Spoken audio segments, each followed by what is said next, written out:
2025 May 5 Indian ഓഹരി വിപണികൾ ശക്തമായ തുടക്കത്തിനാണ് സാക്ഷ്യം വഹിച്ചത്. ഗ്ലോബൽ മാർക്കറ്റുകളിൽ നിന്നുള്ള പോസിറ്റീവ് സൂചനകളാൽ പ്രചോദിതമായി. ഗിഫ്റ്റ് നിഫ്റ്റി 24,518.50 ഇൽ 118.80 പോയിന്റ് 0.48% ഉയർന്ന വ്യാപാരം ആരംഭിച്ചു. വിപണിയിൽ പോസിറ്റീവ് തുടക്കത്തിന് സൂചന നൽകി.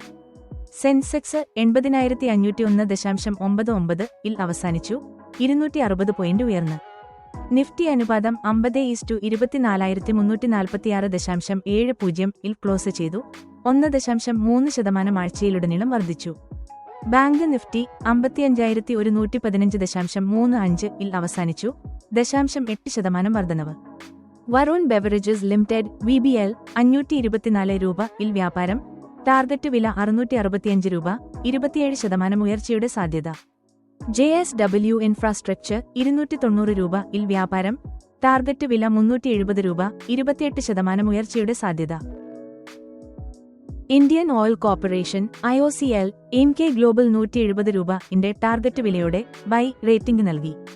State bank of India SBI Motilal Oswald 915 രൂപ ഇന്റെ ടാർഗറ്റ് വിലയോടെ ബൈ റേറ്റിംഗ് നൽകി. ഇൻഡസ് ടവേഴ്സ് സിറ്റി ഗ്രൂപ്പ് 485 രൂപ ഇന്റെ ടാർഗറ്റ് വിലയോടെ ബൈ റേറ്റിംഗ് നൽകി.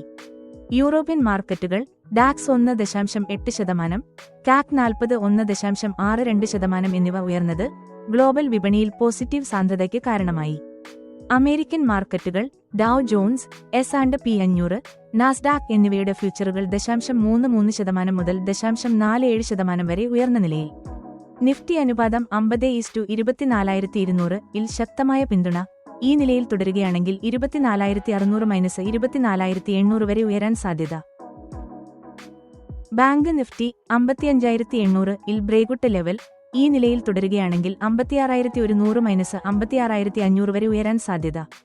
കോർപ്പറേറ്റ് ഫലങ്ങൾ M&M, Coal India, Asian Paints, L&T, Titan, Coforge, 197 communication, Pidilite industries, doctor Reddy labs എന്നിവയുടെ ക്വാർട്ടർ ഫലങ്ങൾ പ്രസിദ്ധീകരിക്കും. Macro economic data HSBC composite PMI, HSBC services PMI final ഡാറ്റകൾ പ്രസിദ്ധീകരിക്കും. Global സംഭവങ്ങൾ പാകിസ്ഥാനുമായി ബന്ധപ്പെട്ട ജിയോപൊളിറ്റിക്കൽ സംഘർഷങ്ങൾ, ചൈന അമേരിക്ക ട്രേഡ് ചർച്ചകൾ എന്നിവ വിപണിയിൽ സ്വാധീനമുണ്ടാക്കാൻ സാധ്യത. നിങ്ങളുടെ നിക്ഷേപ തീരുമാനങ്ങൾക്കായി വിപണി ട്രെൻഡുകൾ, കോർപ്പറേറ്റ് ഫലങ്ങൾ, ആഗോള സാമ്പത്തിക സൂചനകൾ എന്നിവ ശ്രദ്ധാപൂർവ്വം നിരീക്ഷിക്കുക.